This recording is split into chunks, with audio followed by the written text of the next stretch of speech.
प्रत्येक वर्ष 4 नवरात्रि पड़ती हैं।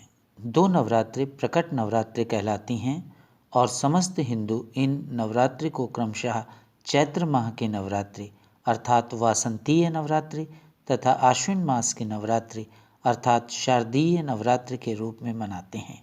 इसमें माँ दुर्गा के 9 रूपों की पूजा की जाती है। 2 अन्य नवरात्रि गुप्त नवरात्रि कहलाती हैं, जो कि आषाढ़ मास तथा माघ मास के शुक्ल पक्ष की प्रतिपदा से नवमी तक मनाई जाती है। इसमें 10 महाविद्या अर्थात देवी दुर्गा के 10 रूपों की पूजा की जाती है।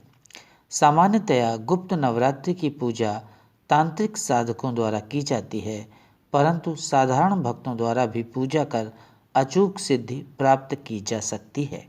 ये 10 महाविद्याएं क्रमशः काली, तारा, त्रिपुर सुंदरी, भुवनेश्वरी, छिन्नमस्ता, त्रिपुर भैरवी, धूमावती, बगुलामुखी, मातंगी एवं कमला हैं। कुछ विद्वानों का मानना है कि इनका संबंध भगवान विष्णु के 10 अवतारों से भी है। इन 10 महाविद्याओं में से साधकों द्वारा 7 को मध्य प्रदेश के दतिया में ही प्रतिष्ठापित माना गया है।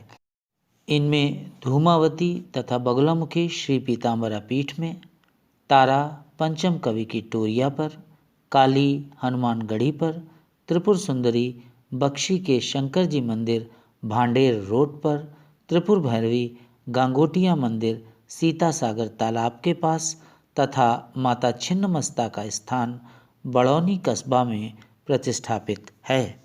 माता बगुलामुखी माता पीताम्बरा के रूप में भी जानी जाती हैं। यह 10 महाविद्याओं की देवियों में उग्र रूप की देवी मानी जाती हैं।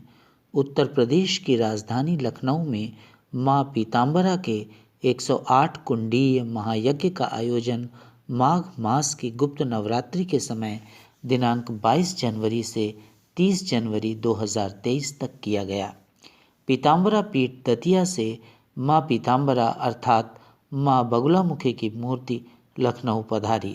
दिनांक 17 जनवरी 2023 को भव्य शोभा यात्रा का लखनऊ में 70 स्थानों पर पुष्प वर्षा कर स्वागत किया गया। पूरे प्रदेश से सैकड़ों संत एवं बटुक महायज्ञ को संपन्न कराने हेतु लखनऊ पधारे। दिनांक 22 जनवरी 2023 को महायज्ञ के प्रारंभ से पूर्व भव्य कलश यात्रा निकाली गई। इस भव्य कलश शोभा यात्रा में 16 श्रृंगार युक्त महिलाएं तथा पुरुष पीले वस्त्रों में निकले। यह कलश शोभा यात्रा डालीगंज, मनकामेश्वर मंदिर, आईटी चौराहा, हनुमान सेतु मंदिर, परिवर्तन चौक से होते हुए यज्ञ स्थल झूलेलाल घाट पर पहुंची। कलश शोभा यात्रा के बाद दंडी स्वामी रामाश्रम महाराज के नेतृत्व में 108 कुंडीय यज्ञ स्थल पर वेदिका पूजन किया गया और फिर महायज्ञ प्रारंभ हुआ। मानव मात्र के कल्याण और उससे जुड़े समस्त दुखों को दूर करने के लिए हमारे ऋषि मुनियों ने यज्ञ, तप और दान जैसे साधन नियत किए हैं। पूरा यज्ञ परिसर पीले रंग से सज्जित था। यज्ञ स्थल पर सर्वप्रथम सीता रसोई की व्यवस्था, तत्पश्चात संतों एवं बटुकों की पृथक पृथक कुटी बनी हुई थीं। अन्य लोगों के सोने हेतु भी उचित प्रबंध किया गया था। सीता रसोई में प्रतिदिन 5000 लोगों के दोनों पहरों के भोजन की व्यवस्था की गई थी। एक विशाल मंच का निर्माण भी किया गया था, जिसमें संतों के व्याख्यान की व्यवस्था की गई थी। प्रत्येक दिन पृथक पृथक संत भक्तों हेतु अपने व्याख्यान देते थे। अंतिम दिन इस मंच पर रामलीला का मंचन भी किया गया।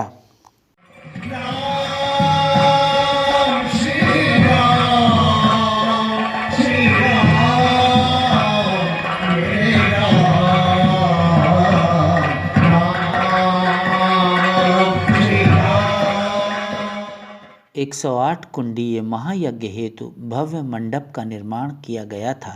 5.25 करोड़ आहुतियों का संकल्प लिया गया था। पूरे 9 दिनों में संकल्प से अधिक आहुतियाँ हुईं। यज्ञ स्थल में भारतीय वेशभूषा में प्रवेश पंजीकरण के उपरांत मिलता था। प्रत्येक कुंड पर कुंड आचार्य उपस्थित रहते थे, जो कि यजमानों को आहुति देने तथा यज्ञ कराने का दायित्व संभाले हुए थे। माँ पीताम्बरा की मूर्ति तथा उनके श्रीयंत्र की पूजा अर्चना के उपरांत यज्ञ प्रारंभ किया जाता तथा 3 घंटे बाद माँ पीताम्बरा की आरती के उपरांत यज्ञ का समापन किया जाता। संपूर्ण यज्ञ स्थल और आसपास का क्षेत्र स्वाहा स्वाहा की गूंज से गुंजायमान होता रहा। दिन में 2 बार यज्ञ तथा 2 बार संतों के व्याख्यान होते रहे। बहुत से भक्त यज्ञ नहीं कर सके, परंतु उनके द्वारा यज्ञ स्थल की परिक्रमा कर स्वयं को धन्य माना गया।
आशा ही नहीं अपितु पूर्ण विश्वास है कि आपको यह वीडियो पसंद आया होगा।